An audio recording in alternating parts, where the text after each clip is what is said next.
नमस्कार, मेरा नाम भू तोरसेकर है। आप देख रहे हैं प्रतिपक्ष। दोस्तों, यूपी का विधानसभा चुनाव जैसे जैसे नज़दीक आ रहा है वैसे वैसे बीजेपी छोड़कर बाकी जो पार्टियां हैं उनकी हालत बहुत खराब हो रही है। खराब इसलिए हो रही है कि पिछले चुनाव में बाकी सब पार्टियों का नुकसान हुआ है।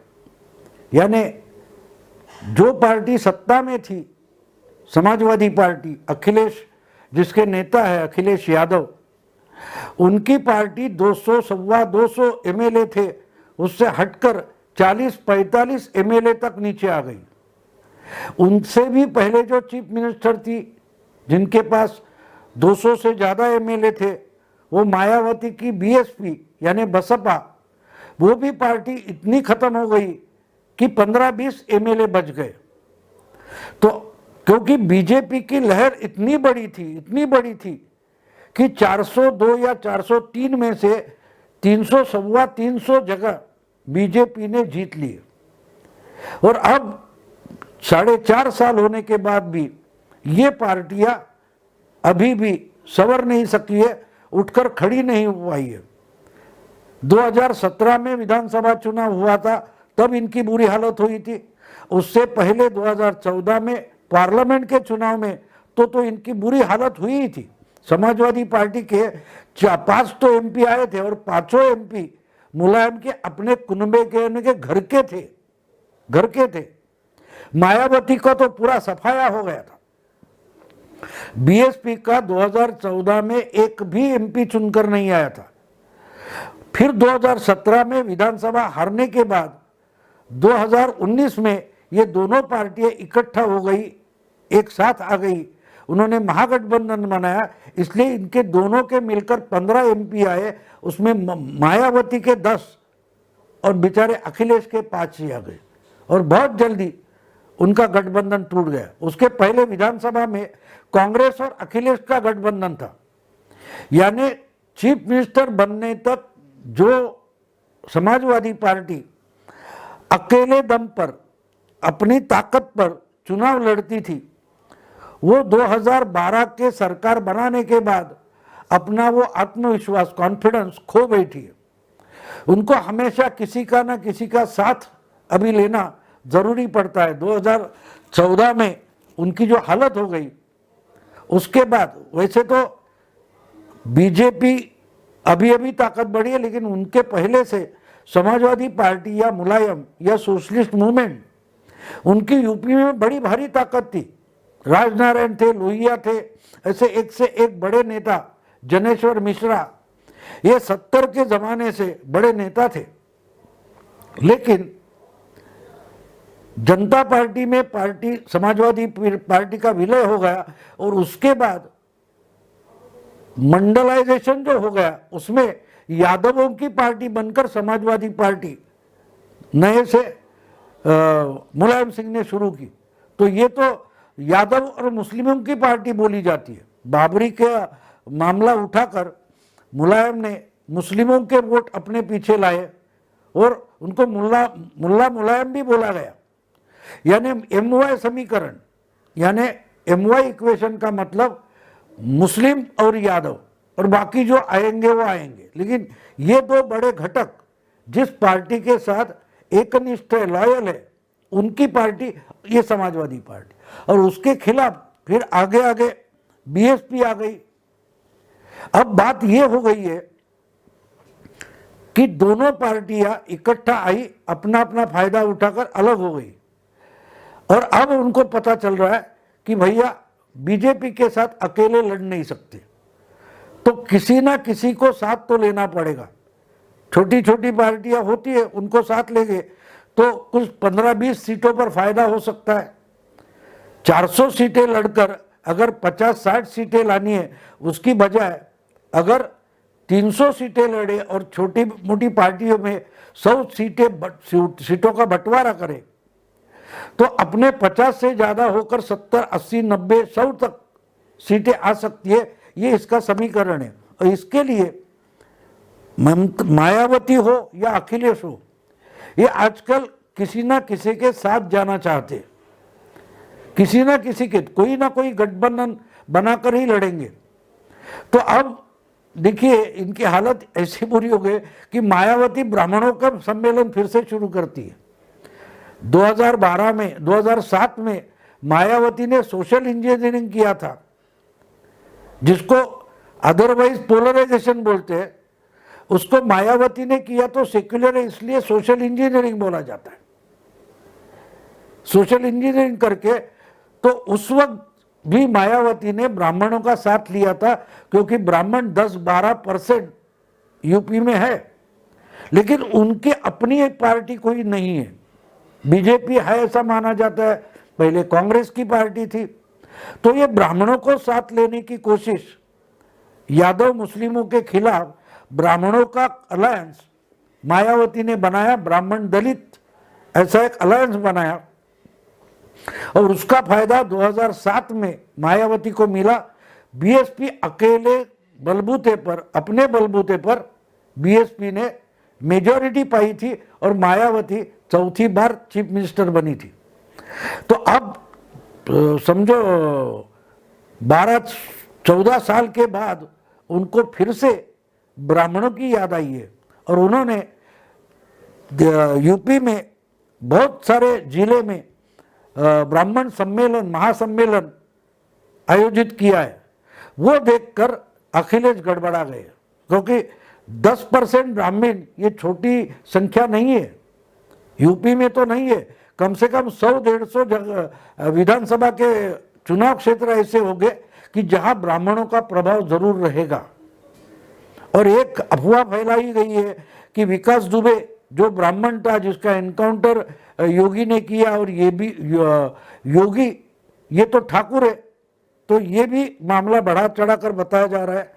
और इसलिए मायावती ने शायद ब्राह्मणों का सम्मेलन आयोजित करने का निर्णय किया है। तो अभी अखिलेश के लिए बचा कौन? अखिलेश की पार्टी वैसे तो बड़ी है, 20-25% वोट तो वो लेते हैं, लेकिन 20-25% जो वोट है उस पर सीटें उतनी मिल नहीं पाती। जहां वो अभी देखिए 20% जब बोला जाता है तो पूरे यूपी में हर कॉन्स्टिट्यूएंसी में, हर चुनाव क्षेत्र में समाजवादी पार्टी का 20% वोट नहीं होता। कुछ जगह ऐसी होगी कि वहां मुस्लिम यादव मिलकर 60-70% हो सकते हैं, और कुछ जगह ऐसी होगी कि जहां मुस्लिम और यादव मिलकर 20-25% भी नहीं होंगे। तो जहां उनका जमावड़ा ज्यादा है, ताकत ज्यादा है, ऐसी कुछ 50-100 सीटें होगी, लेकिन 300 सीटें बचती है जहां उनकी ताकत उतनी नहीं है। तो पूरे यूपी में 20-22% का मतलब ये होता है कि कम से कम 100 सीटों पर ये जो एमवाई समीकरण है उसकी ताकत, उसकी जो ताकत है वो 60-70% तक जाएगी। और जब एवरेज निकाला जाता है पूरे यूपी का तो 20-22% आता है। बीजेपी की भी वही बात है। अब बीजेपी ने जो कुछ सोशल इंजीनियरिंग किया, पोलराइजेशन किया, उसके लिए उनको 73 सीटें 80 में से पार्लियामेंट की 2014 में मिली थी, और 300 से ज्यादा सीटें 2017 में मिली। लेकिन 2019 में जब बीएसपी और एसपी दोनों पार्टियां इकट्ठी हो गई तो बीजेपी का परसेंटेज 50% है, लेकिन 15 सीटें तो कम से कम ऐसी निकली, 15-16 सीटें, कि जहां बीएसपी और एसपी उनका समीकरण जो था वो बढ़कर मिल गया, और वो 15 सीटें बीजेपी को नहीं मिल पाई। तो ये होता है चुनाव क्षेत्र में, परसेंटेज उस चुनाव क्षेत्र में कितना है उस पर निर्भर करता है। तो इसीलिए शायद मायावती ने वो ब्राह्मण सम्मेलन का आयोजन किया है, और खुद समाजवादी पार्टी यानी अखिलेश भी ब्राह्मणों के लिए कुछ कमिटियां बनाकर ब्राह्मण वोटर्स को आकर्षित करना चाहते, लेकिन उस पर भी उनका भरोसा नहीं कि मंडलाइजेशन होने के बाद सबसे गुस्से में अगर कौन होगा तो ब्राह्मण समाज है, तो वो तो मुलायम के साथ इतने जोर शोर से आएगा नहीं। इसलिए ब्राह्मणों को तो बुलाएंगे, सम्मानित करेंगे, फिर भी वोट ना मिले ये डर है, इसलिए और कोई समाज घटक समाजवादी पार्टी को चाहिए, और नहीं आता है तो कम से कम जो मुस्लिम वोटर आज तक समाजवादी पार्टी की साथ देता रहा है वो तो इंटैक्ट होना चाहिए। और शायद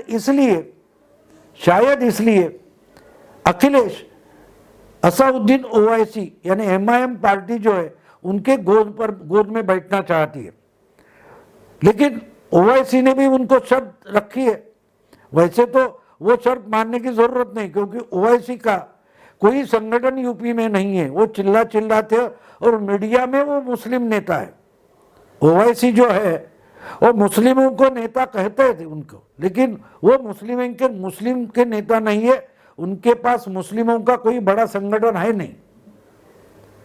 हमने बंगाल में देखा उन्होंने कितनी हवा बनाई थी, लेकिन एमआईएम के कितने लोग चुनकर आए। उन्होंने तो बीएसपी के साथ अलायंस भी किया था बंगाल में, क्या हुआ, एक भी सीट नहीं आई। हाँ, बिहार में आ गई, क्योंकि बिहार में थोड़ा कुछ जो पहले से दूसरा संगठन था वो टूटकर इनके पास आ गया।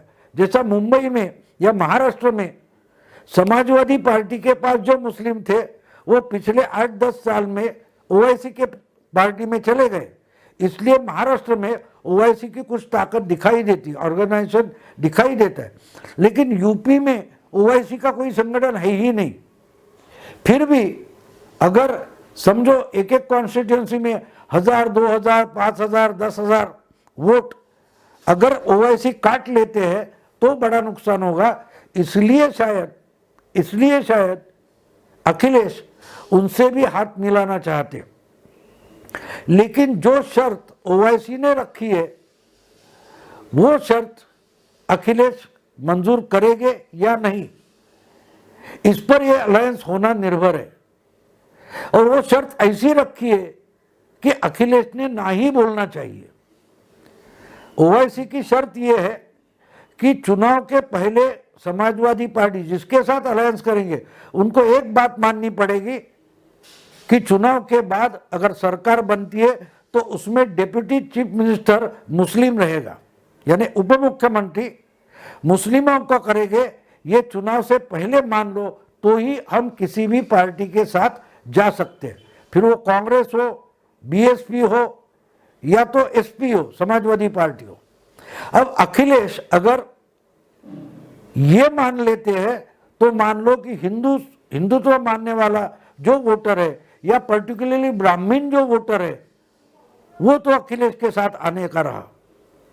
तो इसलिए अखिलेश के लिए इतनी बड़ी दुविधा हो गई है कि करे तो क्या करे, फिर कांग्रेस के साथ जाए, क्योंकि कांग्रेस की भी कुछ तो वोट है, समझो 5% है, 4% है, वो अगर 20-22% में मिल जाए तो 27 से 28% तक अलायंस जा सकती है। और इसीलिए अखिलेश के सामने ये दुविधा है कि अगर ओवैसी के साथ जाना है तो शर्त माननी पड़ेगी, और शर्त मान लेते हैं तो ब्राह्मण या हिंदुत्व मानने वाला वोटर है वो टूट जाएगा।